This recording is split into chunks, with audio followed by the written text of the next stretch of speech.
दूसरी लहर आई, ऑक्सीजन की कमी हो गई, ऑक्सीजन की रिक्वायरमेंट 12 टाइम 15 टाइम हो गई, कोई देश नहीं पहुंच सकता। वो ठीक है, उस वक्त हमने जो प्रयास करने थे गए, दुनिया भर से क्रायोजेनिक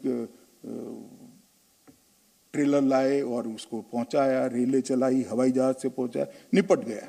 अब फ्यूचर में ऐसी दिक्कत आती है तो क्या है? अब हमने तय कर लिया कि 100 से ज्यादा जिनके पास बेड है वो हर एक अस्पताल के अंदर ऑक्सीजन प्लांट लगा देना और वो अस्पताल को ऑक्सीजन के मामले में आत्मनिर्भर कर देना। कभी भी कोई भी महामारी आएगी, ऑक्सीजन की डिमांड बढ़ेगी तो इस देश के अंदर कभी भी ऑक्सीजन की किल्लत नहीं हो सकती। इसको कहते हैं आपत्ति को अवसर में बदलना। इसको कहते हैं समस्या का, मूलभूत समस्या का निवारण की दिशा में काम करना।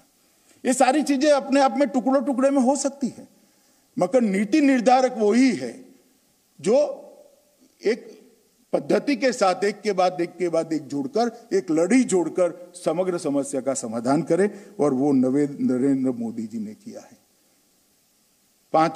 चौथी चीज है जवाबदेही और संवेदनशील तंत्र।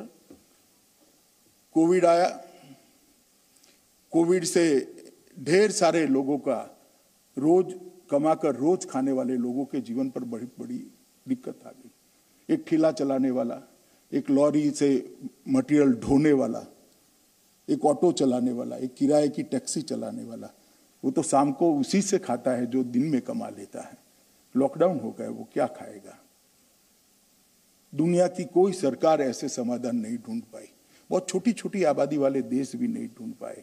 हमारी 130 करोड़ की आबादी, और 130 करोड़ की आबादी में 80 करोड़ लोग ऐसे, सरकार ने तुरंत ही निर्णय लिया 80 करोड़ लोगों को जब तक कोविड समाप्त नहीं होता है 25 किलो अनाज प्रति माह सरकार की ओर से देंगे, और उसकी समस्या का समाधान कर दिया।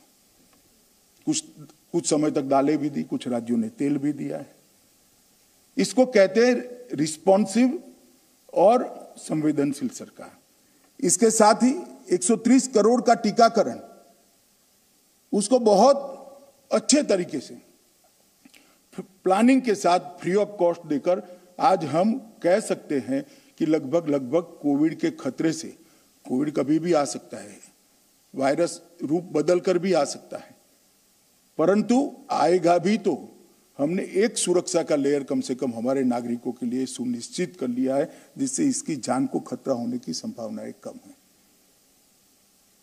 संवेदनशील सरकार जो होती है वो इसी प्रकार से काम करती है। वन रैंक वन पेंशन का उदाहरण है। 40 सालों से कोई निर्णय नहीं करता था। -40 डिग्री टेम्परेचर से लेकर 45 डिग्री टेम्परेचर तक जो देश की सीमाओं को सुरक्षा करते हैं, कोई न कोई कारण से ये अटका ही जा रहा था। वन रैंक वन पेंशन का भी संवेदनशीलता के साथ निर्णय किया और समस्या का स्थायी समाधान किया। हर चुनाव के अंदर किसानों के ऋण माफ करने की बात होती थी। किसान का ऋण माफ करने की समस्या बहुत बड़ी थी। हर चुनाव में इसकी डिमांड उठती थी और लोकतंत्र में घोषणाएं भी की जाती थी, कई जगह किया भी जाता था, और फिर आते थे कि इसके बैंक पर बोझ आता है, ये होता है, वो होता है। Presenting B News app, available on Google Play and App Store. Download it now.